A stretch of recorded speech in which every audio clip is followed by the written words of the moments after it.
Tonight on Reporting Scotland, an inquiry into the scandal of contaminated blood. Campaigners here say they hope investigations will get to the truth of what happened.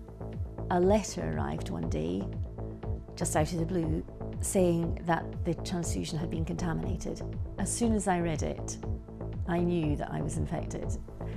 Also coming up on the programme, Scottish Conservatives clear MSP Miles Briggs of sexually harassing a worker from another party. The father of a toddler murdered in Pakistan 4 years ago pleads for justice for his son. What the trees at the bottom of this Cairngorm Loch can tell us about climate change. And after the worst start to a season in 20 years, can Brendan Rodgers hold on as Celtic manager?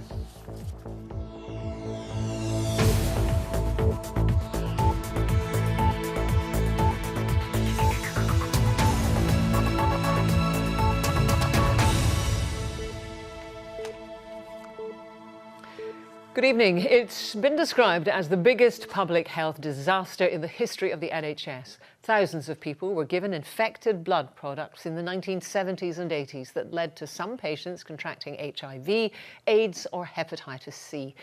Today, a UK-wide public inquiry got underway. Scottish campaigners say they hope it'll get to the truth of what happened after labelling an inquiry in Scotland 3 years ago a whitewash. Our health correspondent Lisa Summers reports. Jill Fife spent years collecting evidence for her own memoirs.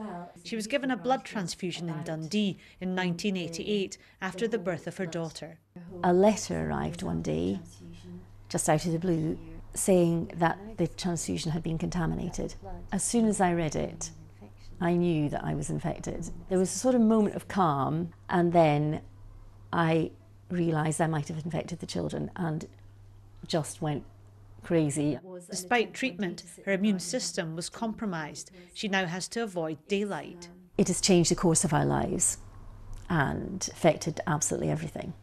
Jill is just one of many affected or infected to travel to London today with fresh hopes for a new investigation. And the people bow and pray. At a ceremony, they remembered those who died or lived with the consequences of being given infected blood. It's thought around 3,000 people in Scotland were given contaminated blood. Much of it came from imported supplies from the US, where people were paid to donate. In Scotland, the NHS also used blood from prisoners. Scotland was the first part of the UK to order a public inquiry. It took 6 years and cost £12 million. It made only one recommendation for increased screening.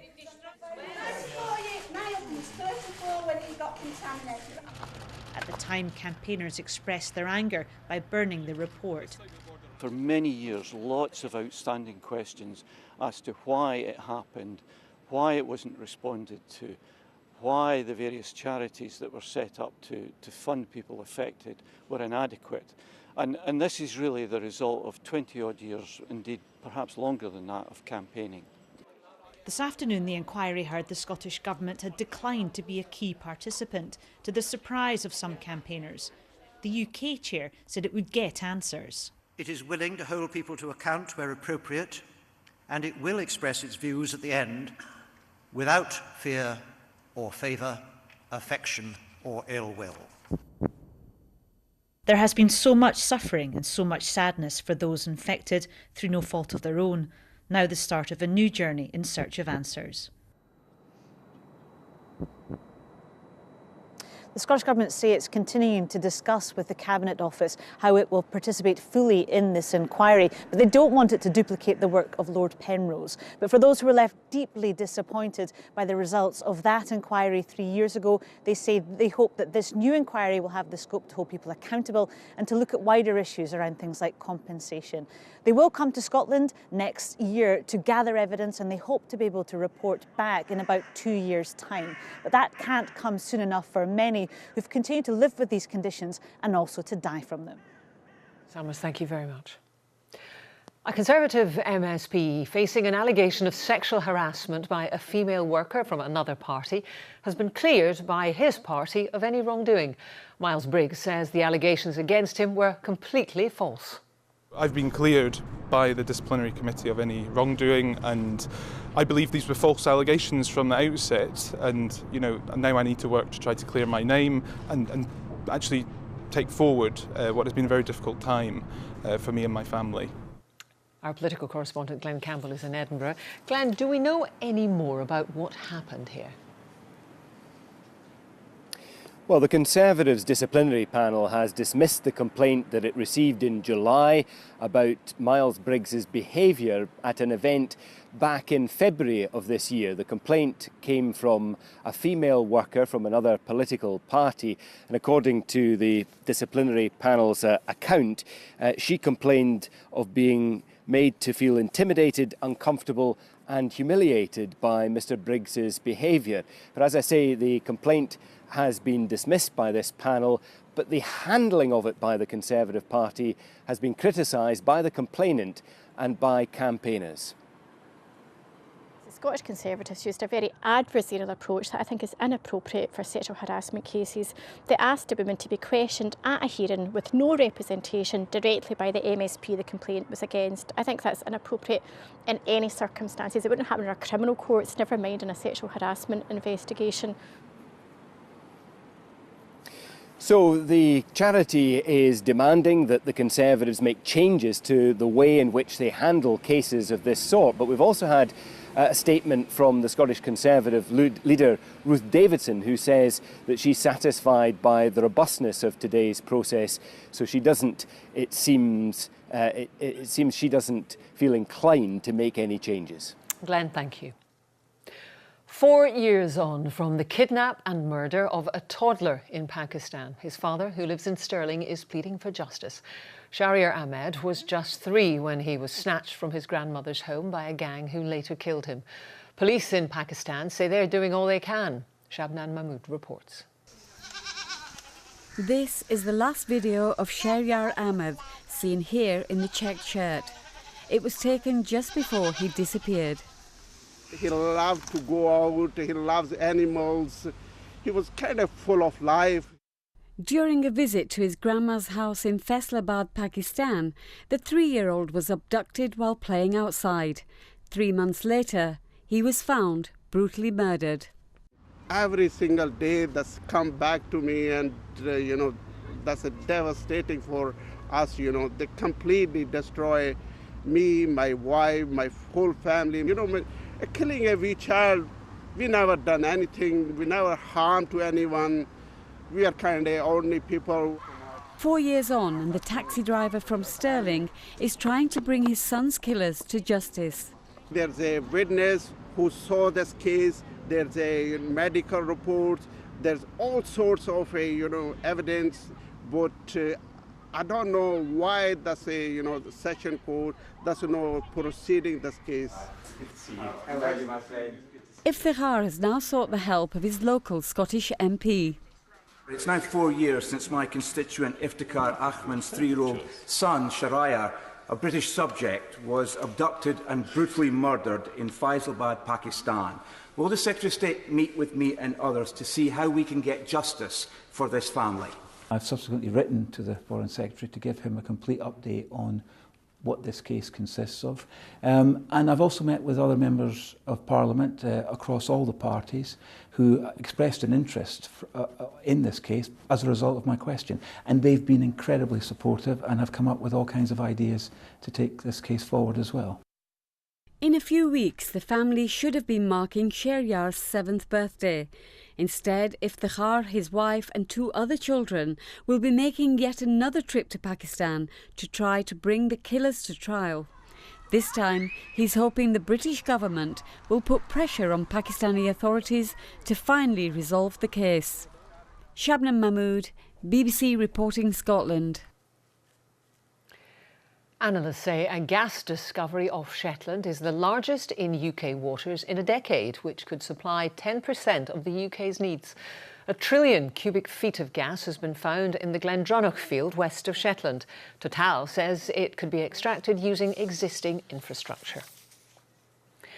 Scottish Labour leader Richard Leonard has used his party conference speech to rule out the prospect of another Scottish independence referendum if Labour was to come to power. It comes just days after Jeremy Corbyn told BBC Scotland he had not ruled out another vote on the issue. Well, our political correspondent Nick Eardley is at the conference in Liverpool. Nick, does this in any way clarify Labour's position on a second independence referendum? Well, Jackie, this was Richard Leonard's first speech to the UK conference as Scottish Labour leader. Many of the themes he focused on, though, will be very familiar to delegates here. After those comments from Mr Corbyn to the BBC last week, Mr Leonard has been trying to shore up his anti-independence credentials, and he spent much of the speech focusing on just that. The majority of people do not want one. And as we meet here this week, with the prospect of a general election, I can make clear today that the next Labour manifesto will oppose another independence referendum.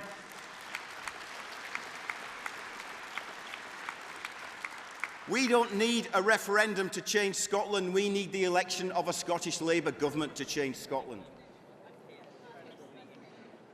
He's backing a policy we've heard from Scottish Labour before too, federalism, with more powers going to Holyrood and English regions. A couple of other policies in that speech worth mentioning too. Mr Leonard has pledged radical new policies on land reform in Scotland and changes to regional grants so that Scottish firms get more money as opposed to multinationals.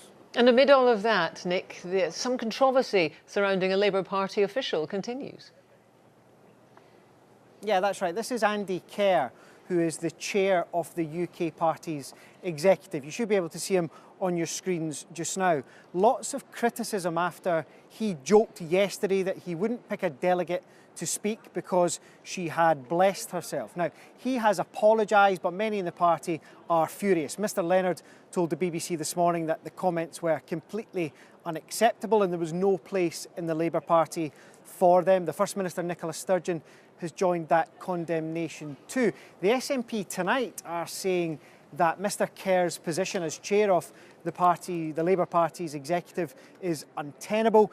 Labour MPs I've spoken to say yes, the comments were unfortunate, they would clearly cause offence, but now that he's apologised, people should move on. Thank you very much, Nick Eardley. With just 6 months until the UK leaves the European Union and no deal in sight, many employers' groups in Scotland say agreement with Europe is vital to avoid harming trade and jobs. But some firms think they can thrive after Brexit, as our business correspondent David Henderson has been finding out. Will Brexit be a barrier to trade for a company which trades in barriers? ARX Maritime makes equipment to stop pirates clambering on board container ships. Here they're being tested by the military. As they try and attach with ladders, hooks or poles, the fender overhang will deter them gaining access to the vessel itself. The Scottish firm sells to shipping lines around the world, so they're less concerned about Europe. We trade with 70% of countries outside of the European Union already. There's already checks and paperwork and procedures in place. And I feel that if we had to put them in place for the European Union, it would still have little effect to our operations and demand with those suppliers and partners. There's still 6 months to go until Britain leaves the European Union, but already the Brexit effect is being felt by one of Scotland's key industries, tourism. That's because after the Brexit vote, the value of the pound fell dramatically, making Scotland a much more affordable place for overseas visitors. Hi, see you. How are you? Will it last? Some think the gains may be lost if Brexit means thousands of EU workers are stopped from coming here to staff our hotels and restaurants. You look at business tourism, festivals, all of the great things that Scotland staff can deliver really, really well, and we have some fantastic assets as well to showcase. It would be hugely disappointing if we weren't able to make them all accessible because we just didn't have a workforce to open the doors and look after people. In Dundee, a get-together, Scottish Enterprise helping firms plan for life after Brexit. But many employers are growing concerned at the prospect of leaving Europe without a deal and losing free access to its single market. For us, that's just not even an acceptable option that should be considered by anyone either in the EU or indeed in the UK. We must have a deal, and we must go into the deal in a positive way and also look to compromise where it is acceptable, because the EU is still a very important trading partner for Scottish business. But until the politicians reach a trade deal with Europe, some firms may choose to put their plans on ice. David Henderson reporting Scotland. It's almost 7:15, a reminder of tonight's main story. Campaigners here say they hope the inquiry into infected blood products will get to the truth of what happened. And still to come, 2 of Scotland's most experienced Olympians are heading back to Rio in the hope of World Championship gold. People who have difficulties in their childhood often face problems as adults. And now there's science behind this in the study of ACEs, Adverse Childhood Experiences. And it's beginning to drive social policy here, including within the police. Our social affairs correspondent Rival Alderson can tell us more. Good afternoon, everybody. I think we'll just kick off. Police officers in Ayrshire watching a documentary about how adverse childhood experiences, ACEs, affect us and what the police response should be. But why do officers need to know? I'm fed up putting people in custody. I'm fed up sending people to court. I'm fed up with the judges sending people to prisons. And what we've got is more homelessness, more drug-related deaths, more suicides and more people at risk of harm. We need to do something different. So we may still be arresting people, maybe we'll still be putting them to court, but actually we need to look collectively and think about, well, so what? How can we prevent this happening again? ACEs include abuse, domestic violence, bereavement and a parent jailed. People who've experienced 4 or more of these are 16 times more likely to use crack, cocaine or heroin, 20 times more likely to have been in prison at any point in their life and have 3 times the risk of serious disease. I was involved in the criminal justice system pretty young. I was in children's panels and as a young boy as well. Now working with police to raise awareness of the effects of childhood trauma, James Doherty was once well known to them. When you look at the environment that young people are growing up in, then it's got more to do with the environment and how their psychology and their biology is shaped in response to that environment. So young kids are in that much distress that their only solution to it's arriving in the form of a chemical, whether it's including alcohol in that bracket. Prevention is key, police believe, and at a school in Galston, a campus cop works with teachers to identify youngsters with issues which could affect them later. Having that caring and compassionate approach, building the positive relationships, and once you have those relationships, then the intervention and prevention can come into play. The school believes it's working. Our exclusion rate probably for the last 2 or 3 years was about 50 pupils per 1,000. This year we were down at 18 per 1,000, so we've actually more than halved our exclusion rate. And our whole mantra about Loudon Academy is if we can get pupils into school, they will achieve.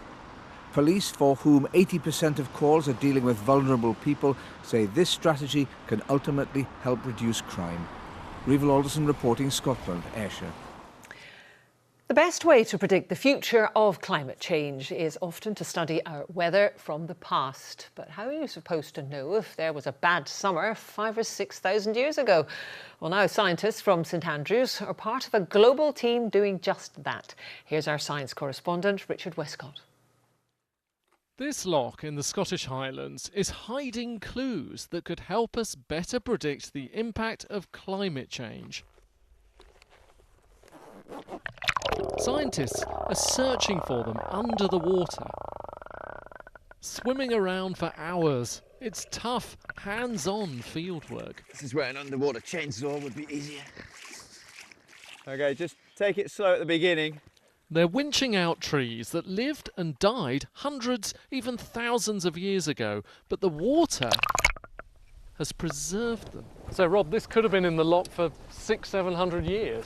Oh yes, hopefully. This was here, died 600 years ago, and then we don't know how many rings it's got yet, but if it's had 200 rings, that will take us back to the 1200s. By studying their rings, you get a written annual diary of the summer climate going way back in time. So here you've got wider rings, you've got a thinner, and then it gets wider again, then it's thinner and it's wider. These represent that this tree was growing quicker and slower. We have material for Scotland before the Northern Cairngorms, within 10 kilometres of here, going back 8,000 years. Now we've got lots of gaps at the moment. We're continuous back 900 years. We have an 11th century gap, which is very annoying. And then we've got quite a lot of material for the first millennium AD. The width of tree rings can give clues to temperature, rainfall, and some surprising things. Rock avalanches, snow avalanches, earthquakes, tsunamis. You know, if they just come in and just wipe out the whole trees, you can date them and so forth. So one could be quite creative in the different aspects of environmental change one could study by looking at tree rings. In a new lab at Cambridge University, Ulf Buntgen's using trees from around the world to create the longest continuous tree ring-based climate diary. This is the year 1816. It's also called the year without a summer. In large parts of Europe, it's following a major tropical volcanic eruptions. It is resulting in a very, very narrow ring. Just 2 cells formed throughout the entire growing season that was most likely very cold and also very wet. And these thinner rings show plummeting Scottish temperatures that caused a famine in the 1690s. But what about boiling hot 2018? Well, we can bet a beer that I would say that the ring should be relatively wide. It was a good, productive, warm year. By reconstructing the climate of the past, scientists can work out if the warming seen in recent years is truly unusual. Richard Westcott, reporting Scotland in the Cairngorms. Well, the heat is on the Celtic manager Brendan Rodgers after their worst start to the season in 20 years. They're hoping it'll blow over. Well, that's according to one of his predecessors. Neil Lennon's Hibs team is one of 5 clubs currently above Celtic in the league. But he expects Celtic's and Rodgers' fortunes to turn. Alistair Lamont has more. In the thick of the celebrations, just not in the way Brendan Rodgers is used to. The defeat by Kilmarnock leaves Celtic 6th after 6 games, 6 points behind leaders' Hearts. Should Celtic fans be alarmed about the way the results are going? Yeah, I think they should. I think they should. It's always, you know, when you're a huge club like Celtic, the demand is to win.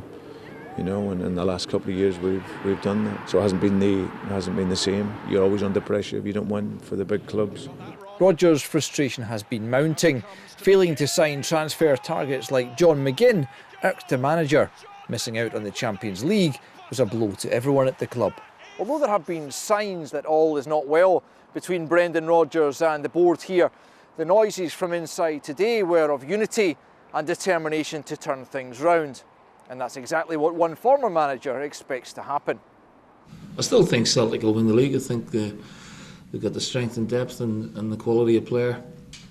Just like everybody else, you know, they've gone through a little bit of a blip. I've seen this many times before over the years under managers I played with, and Martin and Gordon, experienced it myself as a manager. Once they hit the ground running, they're going to be a hard team to stop, Celtic. Brendan Rodgers' successes here have already earned him a place alongside some club greats. But it appears he now has a challenge on his hands to keep Celtic on course for 9 in a row, like the greatest of them all. Alistair Lamont, reporting Scotland. 2 of Scotland's most experienced Olympians are heading back to Rio in hope of World Championship gold. David Florence and Fiona Penny are taking part in the Canoe Slalom World Championships, which begin tomorrow. And they believe their previous Olympic preparations will give them an advantage, as Rona McLeod reports. The familiar waters of Lee Valley, venue for the 2012 London Olympic Games. But 3-time Olympic silver medalist David Florence says that being back in Rio will also feel like home. The fact that, you know, myself and Fiona have trained on Rio as much as any other athlete apart from some of the Brazilian team, of course, is definitely a good thing, because every course is different, and it is an advantage to knowing a course really well. Lee Valley is also probably one of the more similar courses in the world to it, so that as well for the whole team will be quite a good advantage, I think. Fiona Penny has already enjoyed the World Championship podium as a silver medalist in the K1 event on 2 occasions. This time, the 35-year-old says her time has come for the top spot. Yeah, definitely. Obviously, I want to go for the gold medal. There's been a couple of silver medals at an individual race. I've been working hard on my speed endurance sessions to be able to keep punching all the way down the course and keep pushing. And, you know, been paddling relatively cleanly lately, like not hitting the poles. So, you know, as long as I get the process right on the day, then anything can happen. The British paddlers also have an eye on the next Olympic Games in Tokyo. But there are few qualification spots and all must perform at the top of their game just to qualify. Yeah, of course, Tokyo's on everybody's mind, and I'd love to go again. Obviously, this will be one stepping stone towards that.